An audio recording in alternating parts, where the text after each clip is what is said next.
Hi, it's Mary, and welcome back to Being Mary. So today is a very special episode because I have someone here with me who has had a huge impact on my healing journey. Erin Graham MacArthur is not only a Holy Fire Reiki master, a reflexologist, a meditation creator, she's also my friend and mentor. We're sitting here today with warm tea and open hearts to talk about healing, purpose, and how Holy Fire Reiki can support us on the path coming home to ourselves. So welcome, Erin. I'm happy to have you here. Thank you so much for having me. It's an honor to be here, and I really appreciate you putting yourself out there and inviting me along for the journey. You are quite welcome. So I'd love to start by asking you, how did your healing journey begin? What first drew you to Reiki and meditation? Yeah, so I first came upon Reiki probably 8 years ago. I was working as a reflexologist at a clinic in St. Mary's here. And my now very dear friend, Rebecca, she is actually an integrative energy practitioner.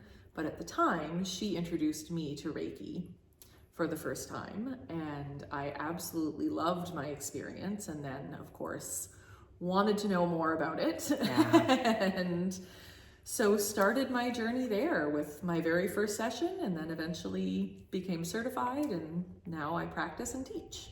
Great. So that leads us into my next question I have here, is you've helped so many people yourself through Holy Fire Reiki, including me. So for listeners who are new to this, how would you describe Holy Fire Reiki in your own words? Yeah, that's a great question because I do get asked that a lot. People are becoming more and more familiar with Reiki, but Holy Fire itself is a little newer. So it is the same type of energy. Reiki is universal life force energy, which we all have in us. Yeah.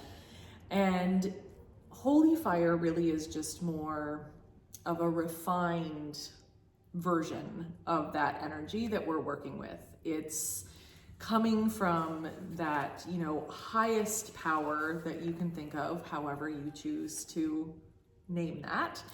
And it really is that energy of pure love, which is so incredibly powerful. Yeah.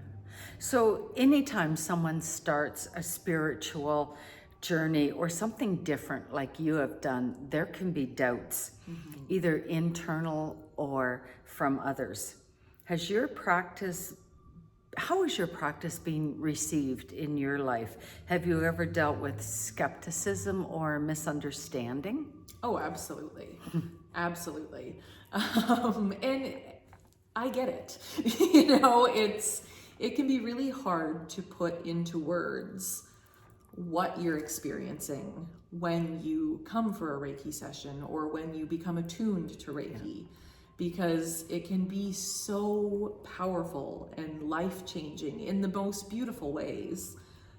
But to then put that into words can be really, really challenging. And oftentimes people will say, well, I don't believe in that, or I don't understand that. Do some kind of think it's kind of like woohoo, voodoo, that kind of thing, yeah, right? Absolutely. Yeah. And that's okay. Everyone's entitled to their own opinion. Yep. And I just say that's your choice to think that, but maybe try it before you make that solid. It's a bit of just lack of information. Yeah. A little bit of misunderstanding. Yeah. Right, yeah, I get that. So for those listening who maybe feel a calling towards this, how does someone become a Holy Fire Reiki practitioner? Yeah, so you take a class. I am a teacher, so you could take a class with me. I teach in person, and I actually do virtual classes as well. That's one of the cool parts with Holy Fire is you can do virtual classes. That's interesting. I know. Yeah, it's like really, that. really neat. So you start with your level 1, which is kind of the base, where you're going to learn about the history, how Reiki can really benefit you in your own personal life. And then you get, a sprinkling of how you can then help others. And then at the level 2, you deepen that connection and that understanding. And that's where you really start to bring in that energy of how to work with others. Right. And then of course from there, you can go on to the master level, which is what I have currently. And that really just anchors it in even more. And, at the higher levels, there are different symbols that you can learn, which help to amplify the energy that you're using. And there is a level above what I have as well. It's called Karuna, which I will be doing at some point in time. Yeah. Yeah. So it's about learning techniques, or is a little bit more about personal transformation yourself? Honestly, both. Yeah. At the level 1, it really is about that connection within yourself to the energy, which really helps you to know yourself on a deeper level. Right. And then as you move up higher, it's more of those tools and techniques and how to put that out into the world for others. I'm interested in getting a little bit more involved in this. I find it fascinating, and I think you know how you've been able to help me out. And I even find sometimes now, if I feel I'm getting very stressed and anxiety is starting to creep up in me, I'll just sort of center myself and picture I have that being of me is still beside me.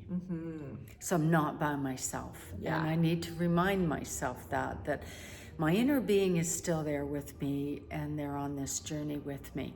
Absolutely. And it gets me emotional. Yeah. Yeah, very emotional. Another part I'm really interested in is you do amazing work with children, and you offer some kids Reiki classes. So can you tell us a little bit more about what children can learn from this?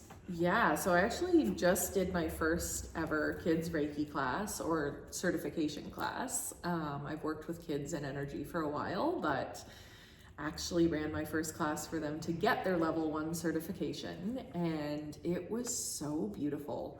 I really didn't know what to expect because I hadn't done it before, but they just eat it up.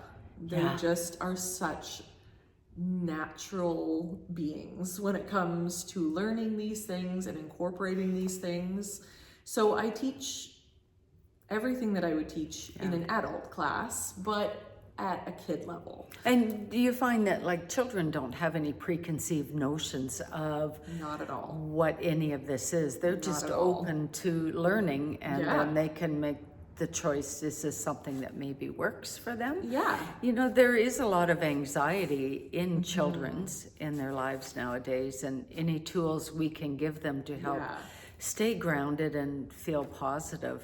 And I think that was probably the biggest takeaway from the class was the kids noticed how much calmer they felt. Is that something? Yeah, it was so beautiful to witness, honestly. They were giving Reiki to trees. It was so cute. They were having fun with it too. They loved it. They loved it. Yeah, isn't that kind of what it's about, right? Yeah, exactly. Yeah. So, Erin, also something I admire about you is your openness about being neurodivergent and your journey with autism that I would never have known.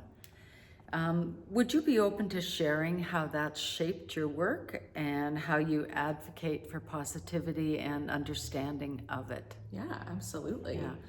So my diagnosis is still pretty new. I was just diagnosed about 6 or 7 months ago, I think it was. And it's honestly been a really positive experience for me. Yeah, I'll bet. I do get, again, a lot of that misunderstanding, and that's why I felt so called to share, because so many people have this very limited understanding of what autism actually looks like. So I am what would be considered low support needs, as are my kids. But I hear so often like, oh my gosh, I had no idea, or I never would have thought that you were autistic. And I know no one means any harm when they say that, but to me, I just kind of took that as, oh, okay, I think this is an invitation to be a little more open about this. Absolutely. To show people, this is what this looks like. And you don't have to hide it. No, not at all. There's no hiding it too. And it's so fascinating too, because there's so much coming out right now. I don't know if you've heard of the telepathy tapes. No, that sounds interesting. So neat. I haven't dove into that yet either, but I've been hearing a lot about it. And there's just this really beautiful link between, you know, energy work and spirituality and neurodivergence. Yeah. And people are starting to make that connection and actually study it. Interesting. And it's just mind-blowing. Yeah. And honestly, for me, it's like the more I hear and the more I learn and the further I go on this journey, I'm like, oh, this makes so much sense. Yeah. There's so much in us that we don't understand yet. Yes. Right? And I find it fascinating. Just fascinating. Yeah. Can we talk a little bit about the meditations you have created on the Insight Timer app? Can you kind of share a little bit about the process of creating them and what's inspired the releasing judgment and connecting to your higher self? Absolutely. So, fun story, the connecting to your higher self, that was actually a lived experience. So I was having a really rough day and went out to a little conservation area not far from here and was just walking through the forest and got to the river and just felt like, okay, just how amazing. Stop, You're giving me goosebumps. I was like, just be here. Yeah. So I closed my eyes and took a couple breaths, and when I opened my eyes back up, I just felt this rush of love. And I was looking across the river and realized, oh, that clearing over there looks exactly like the clearing here. And I could sense my higher self on the other side, just beaming amazing love to me. And I was like, oh, I need to share this with people. Yeah. So at the time, I was working with Em Greiner. Yes. She's amazing. And she's from St. Mary's also. She lives, well, not anymore, but she just moved. But she was living in St. Mary's at the time as well. And I was working with her as a vocal coach. And I said, you know, I really want to share these meditations with people. And I was familiar with Insight Timer as a listener, but she was familiar with it as a teacher. So she helped me figure out all the pieces of how to do the recordings, how to put them up, how to set up the account on Insight Timer. She's honestly been my savior. I am so grateful to her. So she was so encouraging and so wonderful to work with. Yeah. And she helped me to really find my voice and put those out there. And, you know, I find too that getting out in front of nature is huge, because that's where I will do a lot of my podcasts, and that's where I'll do a lot of my thinking. Yeah. Sometimes I'll just get sitting out or walking in nature by myself and things just come to me, right? And I just start verbalizing them and then I share them. I love that. Is how that works. Yeah.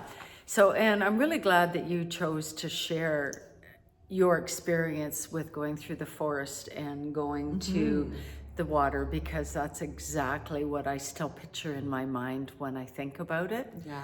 And that was definitely one of my favorite ones. So I can't wait to get into it again. Yes, and there's more coming.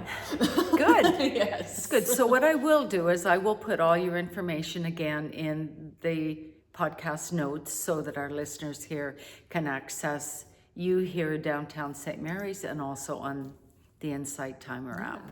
Okay. Before we wrap up, is there a message that you would love to share with anyone listening who feels stuck, lost, or just unsure where to start?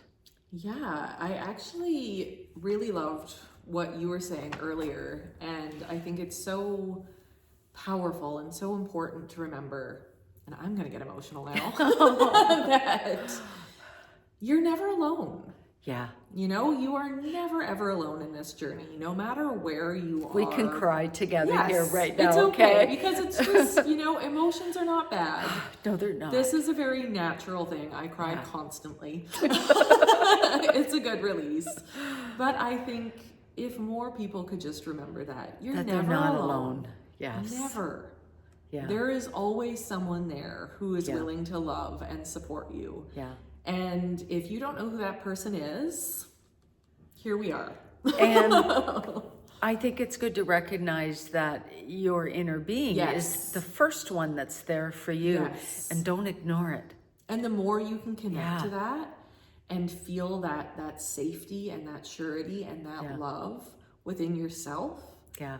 the easier it is to do everything. Yeah. Truly. Yeah. Well, now that we've cleared the teardrops out, Erin, I'd like to thank you so much for your time today, your wisdom, and your heart. And like I said, I will post links to everything for Erin in the comments there. Thank you, everyone, for listening and staying with us here today.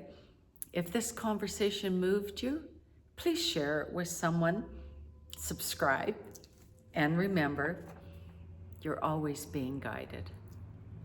Thank you.